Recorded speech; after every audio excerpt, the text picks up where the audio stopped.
atacó a personas aisladas, caminos cortados, en fin.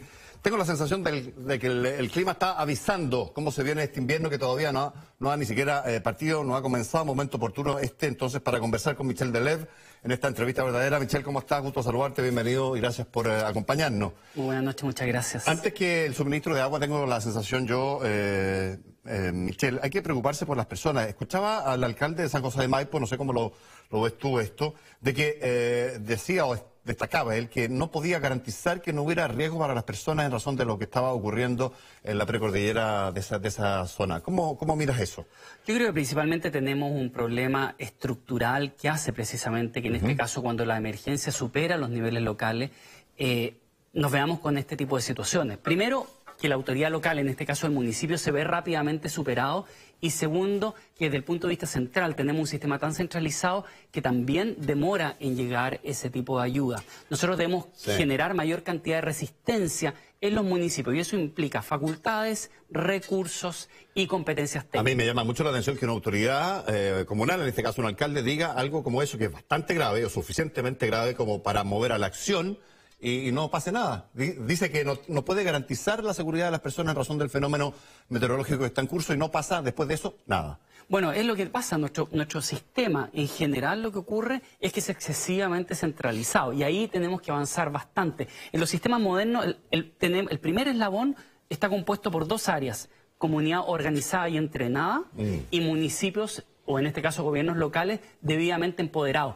Son de una otra manera una extensión de los servicios profesionales de emergencia y por lo tanto ese es el eslabón más potente que hay en los sistemas modernos. En el caso nuestro, como es centralizado, es probablemente el eslabón más... ¿Qué necesariamente debe derivar de una frase como esa que dijo el alcalde de San José, Michel? Hay que evacuar si no se puede garantizar la seguridad de las personas en razón del agua que puede fluir en algún minuto de manera incontenible o se puede esperar, o esa espera que se está haciendo puede ser fatal.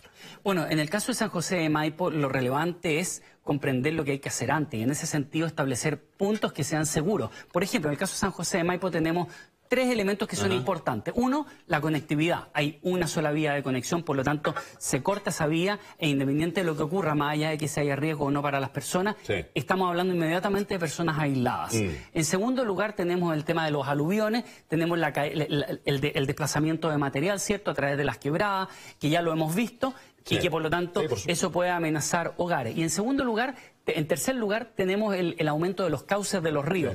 Por lo tanto, la planificación territorial en términos de establecer dos elementos: las zonas que sean seguras de puntos de encuentro y en segundo lugar, la información a la comunidad. Sí, te hacía esta pregunta porque una de las cosas que escuchaba con frecuencia yo como periodista entrevistando a gente a cargo del manejo de emergencia, sobre todo antes del 27F, se lo escuché más de una vez, de hecho a la exdirectora de la UNEMI, siendo directora y antes de serlo también, era que había que evaluar bien si se evacuaba o no una zona, porque la evacuación, y este era el concepto que me pareció siempre a mí muy peligroso, podría resultar más peligroso, valga la redundancia, que el mismo fenómeno climático.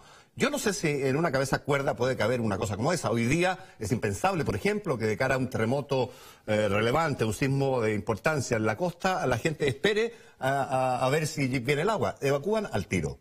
Exacto, porque, a ver, nosotros y ahí volvemos nuevamente a nuestro trazo desde el punto de vista cultural. Nosotros funcionamos habitualmente sobre el daño, ya ni siquiera sobre el daño inminente, solemos funcionar sobre el daño ya evidente.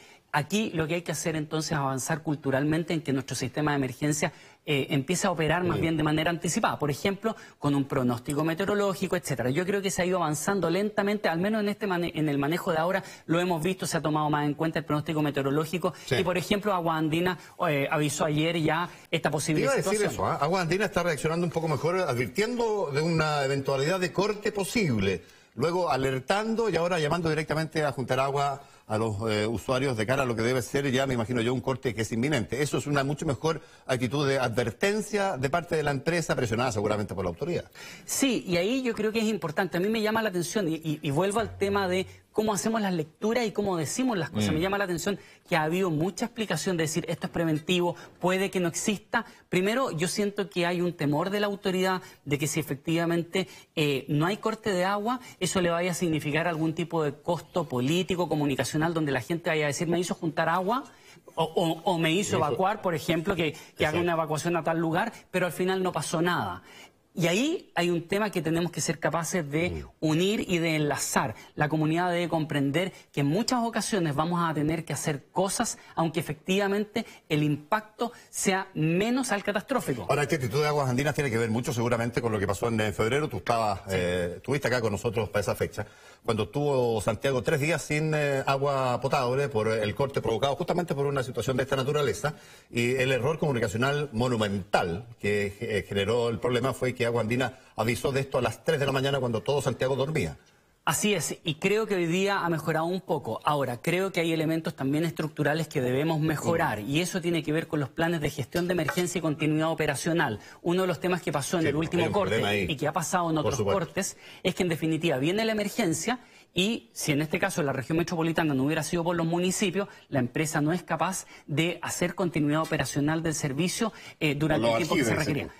O sea, en definitiva, los municipios terminaron subvencionando la labor que es básica de la empresa. Y eso requiere de una u otra manera de la acción del Estado de establecer por norma estos planes de gestión de emergencia y continuidad operacional para que de una u otra manera las empresas lo